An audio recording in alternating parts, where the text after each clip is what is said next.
You ever have someone treat your private property like it's public land? Yeah, that's exactly what I walked into when I moved out to my ranch. I bought 10 acres specifically to get away from people. No neighbors, no noise, no HOA nonsense. Just a long dirt road, a solid metal ranch gate with a keypad, and enough space for me, my livestock, and some peace. That gate wasn't decoration. It kept my cattle in, kept strangers out, and made sure nobody accidentally wandered onto land they had no business being on. But for some reason, every other day I'd drive up and find the gate hanging wide open, sometimes swinging in the wind, sometimes propped open like someone planned on coming back through. And every single time, the dirt told the same story, fresh tire tracks cutting straight across my road and out onto the main neighborhood street. At first I thought maybe it was a delivery guy. Maybe some contractor got lost. Nope. After a few days of watching the pattern, checking the tracks, and resetting the gate, I finally saw the culprit with my own eyes. The HOA's golden chariot, Karen's pro-white SUV, rolling right through my ranch like it was her personal shortcut to shave 30 seconds off her commute. One morning I caught her red-handed. She pulled right up, punched random numbers into the keypad like she was disarming a bomb, then shoved the gate open with her bumper. Didn't even look around. Just drove through. I stepped out and flagged her down, and she rolled her window down with the confidence of someone who's never been told no in her life. I said, "Can you explain why you're on my land?" Without missing a beat, she goes, "Technically this road still falls under HOA jurisdiction, which means I have access." I actually laughed. "Technically," I told her, "you're trespassing. This isn't HOA property. It's mine. 10 acres. Bought. Paid for. And gated for a reason." She gave me that classic Karen smile, the one where the mouth moves but the eyes don't. Then she smirked and said, "We'll see about that." And let me tell you, she was right about one thing. We definitely would see about it. Because if she thought a keypad gate was a problem, she hadn't seen anything yet. The funny thing is, my property wasn't even part of her HOA anymore. Years ago, long before I bought it, the land had been subdivided, rezoned, and officially removed from their precious rulebook. The paperwork was crystal clear. The county maps were updated. The HOA had zero legal reach past their last streetlight. But Karen? She refused to accept that reality existed outside her clipboard. She couldn't wrap her head around the idea that someone could live near her neighborhood and not bow to her rules. I wasn't approved. I wasn't in compliance. And worst of all, she didn't get to control me. It started small. I got a letter taped to my gate about my non-compliant fencing. Another one about my unapproved livestock. I had to laugh at that one, because I owned a ranch. Livestock was literally the point. I ignored every letter. She had no authority, no jurisdiction, no business even being on my land. But Karen wasn't the type to give up when someone ignored her. If anything, it made her push harder. And then the real motive finally showed. Her house sat at the very end of the neighborhood, right where my ranch road connected to a back route leading straight to the highway. Using my gate shaved, maybe 5 minutes off her commute? But for Karen, that was enough reason to treat my property like a public shortcut. At first, I gave her the benefit of the doubt. Maybe she drove through once. Maybe twice. Maybe she thought it was a fluke, or maybe she was just being lazy. But then my cameras caught her. Not once. Not twice. Daily. Same SUV. Same time. Same entitled drive-through like she was paying tolls. And that wasn't even the worst part. One morning, I walked out and found one of my goats wandering near the fence. The latch on the gate had been split clean open, like someone blasted through without even slowing down. My heart dropped. If that goat had gotten onto the road, things could have ended bad. Real bad. That was it. That was the moment. I looked at the broken latch, at the tire tracks, at the dust cloud in the distance from her speeding SUV, and I decided, all right, Karen, you want a boundary war? It's trap time. Now look, I'm not the kind of guy who sets booby traps or pulls some cartoon villain stunt. I just believe in smart solutions for stupid people. So instead of putting up barbed wire or chaining the gate like Fort Knox, I went with something better: technology and patience. First, I swapped out the old keypad for a new setup. Motion trigger camera, night vision, audio capture, the whole deal. This thing could spot a raccoon scratching its ear from 20 feet away. If Karen even sneezed near my gate, I'd know. Then came the fun part, an automatic locking system. The moment a vehicle passed through, the gate rolled shut behind it like a bank vault door. Nobody could slip through after it. And more importantly, nobody could leave without being recorded. But I wasn't done. I added a bright yellow metal sign, huge letters, sharp as a warning shot. Private property, Trespassers will be documented and reported. It wasn't a threat. It was a promise. Next, I installed a voice alert speaker right above the keypad. It played a calm, professional, absolutely soul-crushing message every time the gate opened. This entry is being monitored. Unauthorized vehicles will be towed. It sounded like the kind of announcement you hear right before an airport security officer tells you to remove your shoes. By the time I finished wiring everything up, the place looked less like a ranch gate and more like a mini border checkpoint. A week later, everything was ready. Cameras armed, locks tested, speaker dialed in, all that was left was the waiting. And the thing about people like Karen? You never have to wait long. 3 days in, my phone pinged at 6:17 a.m. Motion detected at the north gate. I checked the live feed and there it was. Her pearl-white SUV rolling up like she owned the road. I leaned back, sipped my coffee and grinned. It was a Wednesday morning, the kind of quiet that makes small slights feel huge. I was in the workshop tinkering, coffee steaming on the bench when my phone buzzed. Motion detected at the north gate. I barely glanced at the feed and smiled. Of course it was her. Her pearl-white SUV rolled up like clockwork. She paused at the keypad, thumbed the numbers she'd obviously memorized, and the gate obediently swung open. She didn't even slow down. Confidence oozing. She drove in, head held high like she owned the shortcut. Then the gate slammed behind her. Auto-locked. Sensors clicked. The stupid smugness left her face in an instant. She was boxed in, halfway down my private road with the gate sealed at both ends and a camera staring her down. For a second she just sat there, hands tight on the steering wheel, like she was figuring out which scene in a movie she'd wandered into. I wiped my hands on a rag, grabbed my coffee and walked out onto the porch to enjoy the show. Morning, Karen. Roads closed today for unauthorized vehicles. I called, plain as day. She exploded out of the SUV like a popped balloon. You can't do this. This road is HOA property, she shouted, the words spilling over each other. Not since 2016, I said, cool and measured. County records say otherwise. I'll pull them up if you want. I'd learned the power of calm. It makes people rush and trip over their own lies. She fumbled for her phone, probably drafting the most dramatic message to the HOA group chat, and said, I'll call the police. Perfect, I said, and that's when I felt the moment tilt. She had to call the police because she wanted to play victim. Fine. Let's get everyone on record. While she was pacing, I hit record on my tablet and uploaded the footage to the cloud. Timestamp, GPS tag, the whole 9 yards. I also snapped pictures of the broken latch from the week before and the notices she'd taped to my gate. Everything in one place. Evidence loves company. A small cluster of neighbors had come out, half curious, half depending on who would win this little showdown. Mrs. Alvarez from 2 houses down crossed her arms and said, finally, maybe she'll learn. Karen started pacing back and forth in front of me, trying to rally sympathy from anyone watching. This is harassment, she cried. You trapped me. This is illegal. I stayed relaxed. Trapped? You drove onto private property after multiple warnings, used it as a shortcut and busted my latch. I'm the property owner. I installed a locking mechanism. If you feel harassed, you should have thought about that before you treated my land like a drive-through. She tried to turn the crowd. He's lying, she said, voice shaking. He's the one who's aggressive. That's when my son, who'd been leaning against the front step listening, stepped forward. He held up his phone and said, want me to play the security footage for the officers? We've got daily recordings.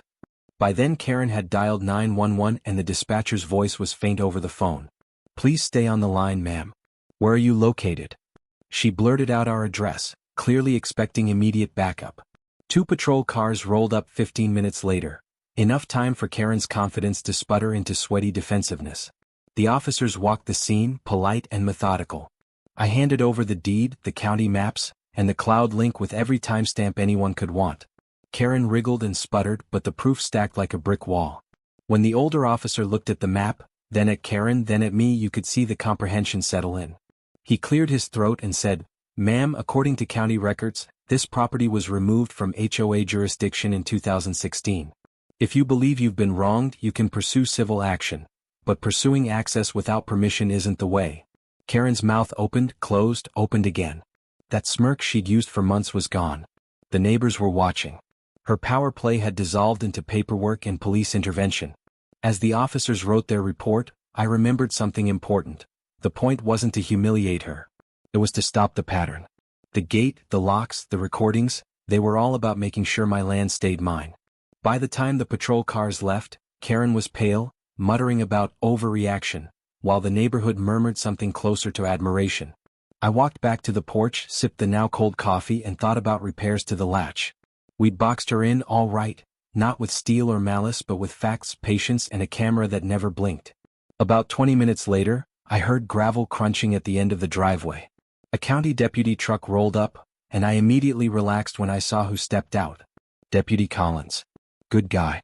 Knows the area, knows the people, and more importantly, knows the difference between private land and HOA fantasy land. Karen sprinted toward him like she'd been rescued from a hostage situation. Officer. He trapped me. He locked me inside his property and won't let me leave, she yelled, pointing at me like I was a wanted fugitive. Collins looked at her, then at me, then at the closed gate behind her. He didn't even need to ask questions. His face said, "Here we go again." I handed him my phone with the live camera feed paused right on her license plate entering the gate. He watched the video for maybe 3 seconds before nodding. "Ma'am," he said calmly, "you entered his private property without permission. That's trespassing." Karen blinked so fast I thought she was trying to signal SOS in Morse code. Trespassing? No. This is an HOA access road. I'm allowed to use it. He can't just trap me like some criminal. Deputy Collins blew out one long, exhausted sigh. The kind of sigh you only make when you've had to deal with this type of person more than once. "No, ma'am," he said, pulling a folded printout from his vest pocket. "This is the updated county land map. This road was deeded to Mr. Walker's property 5 years ago. HOA jurisdiction ends about 90 yards back that way." Karen stared at the map like it was written in ancient hieroglyphics. "That can't be right. Someone needs to fix that map," she snapped. "It's from the county courthouse," he said, voice flat. "It's correct." She turned red, then purple, then red again. Collins stepped toward me, arms crossed. "You want to press charges?" And oh man, that right there was the moment. The shift. The universe giving me the green light to finally hold her accountable. I looked at Karen, sweaty, shaking, still trying to pretend she was in control, and I said exactly what I knew would hit harder than handcuffs. "Not yet," I said, smiling. "I think she's learned enough today." Karen's mouth dropped open like I'd just stolen her lines. Deputy Collins nodded. "Fair enough. But ma'am, you are not to enter this property again. If you come through that gate without permission you will be charged. Understand?" Karen muttered something about talking to the HOA board, which only made Collins laugh under his breath. He walked back to his truck, I opened the gate remotely, and Karen drove off so fast she kicked up half the county's dust behind her. As the gate closed again, Collins leaned out his window and said, "If she comes back, give me a call. I've got a file on her longer than my arm." And that was when I realized something important. Karen wasn't just an HOA problem. She was a habit. And habits don't break until someone makes them. By the next morning, my phone looked like it had been through a political campaign. 3 voicemails, 2 emails, and 1 urgent message from the HOA board's generic inbox. I hit play on the first voicemail. "Hi, Mr. Walker. We'd like to discuss the misunderstanding that occurred yesterday." Misunderstanding. That was their favorite word, the HOA version of, "we messed up but don't want to admit it." Apparently, Karen had marched straight to the board after the deputy released her. She gave them the whole dramatic performance. "He trapped me, he blocked a community access road, he's abusing his property rights," all that nonsense. But once the deputy's official report hit their inbox, along with a little note from the county confirming the land deed, her story fell apart like a Walmart lawn chair. Voicemail 2 started with a shaky, forced-friendly voice. "We believe there may have been some miscommunication regarding the shared road, and we'd like to work toward a cooperative solution for the neighborhood." Translation: they realized they had zero authority, and Karen dragged them into a fight they couldn't win. Voicemail 3 was my favorite. "Mr. Walker, the board would like to propose a compromise, perhaps removing the gate for better community access and maintaining the road jointly." I actually laughed out loud. They wanted me to remove my gate on my land, to make life easier for the woman who had been trespassing every day? So I emailed them back, short, simple, and sweet. "You're welcome to remove the gate yourselves, right after you obtain a county warrant authorizing the modification of privately deeded property." Never heard from them again. Not a peep. Not a follow-up, not a just checking in, not even a passive-aggressive newsletter paragraph about community cooperation. But the best part? Karen's pearl-white SUV, the one that used to cut across my ranch road like it was a drive-through shortcut, never showed up again. Not once. She avoided that gate like it was rigged with landmines. And just like that, peace returned. Turns out, nothing straightens out HOA drama faster than a little truth, a little law, and a gate that closes faster than Karen can complain. Word spread faster than wildfire in dry brush. By the end of the week, everybody in a 5-mile radius had heard about what happened, not because I told them but because Karen told them, loudly, while leaving out the parts that made her look guilty. But small towns are funny. People hear the truth before the lies even get warmed up. Pretty soon folks were giving my gate nicknames. The Karen Catcher was the most popular. Someone else called it Fort Walker, which honestly made me feel cooler than I deserve. And then one of the local teenagers, kids obsessed with Photoshop, made a meme of Karen's SUV boxed between the gate and my cattle fence with the caption, "Unauthorized entry, access denied." I'm not ashamed to admit I saved that one to my phone. A couple of neighbors who run ranches up the road came by just to laugh about it in person. One guy leaned on my fence post and said, "Mind helping me set up one of those fancy autolock things? HOA's been sniffing around our back lots too." And that's how it happened. The gate trap turned into a full-blown neighborhood project. 3 of us spent 2 weekends wiring cameras, installing motion sensors, and connecting everything to a shared alert system. Nothing too crazy, just enough tech to stop the HOA from wandering where they didn't belong. We weren't a militia. We weren't a homeowners alliance. We were just a handful of tired property owners who got sick of being treated like we lived under the HOA's thumb. Even Deputy Collins got a kick out of it. He swung by one afternoon while we were finishing up a camera mount, sunglasses on, grinning like he'd just watched a comedy special. "Man," he said, shaking his head, "I've written a lot of trespass tickets in my career, but never one backed up by a whole engineering blueprint." The ranchers laughed. I laughed. Even Collins laughed so hard he had to take off his hat. And somewhere inside her house at the end of the neighborhood, I bet Karen was fuming that the entire town was now treating my gate like it was some kind of heroic landmark. Funny how justice doesn't always look like a courtroom. Sometimes, it's just a gate that finally closes at the right moment. Months rolled by, and the road outside my ranch stayed as quiet as a church parking lot on a Tuesday. No tire tracks cutting through the dirt. No strange cars slipping past the gate. Just the steady rhythm of my property the way it was meant to be, peaceful, predictable, and mine. The livestock stayed safe. The fences stayed intact. And that gate stood strong like a steel reminder that a little backbone goes a long way. Word eventually got around that Karen had resigned from the HOA board, for personal reasons. Everybody knew what that meant. She wasn't stepping down, she was stepping away before she embarrassed herself even more. I never gloated. Didn't need to.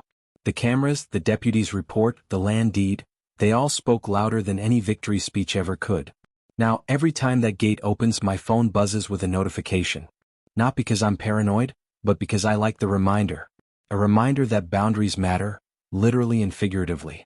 A reminder that peace isn't something handed to you by an HOA or protected by a stack of bylaws. Peace comes from knowing where your line is, and having the guts and patience to defend it. Karen thought she was teaching me a lesson about community compliance. She thought rules and titles made her powerful. Turns out, I taught her something far simpler. Private property law, and the beauty of timing. She crossed a line. The gate closed behind her. And she learned real quick that not every road is hers to use. And me? I got my quiet mornings back.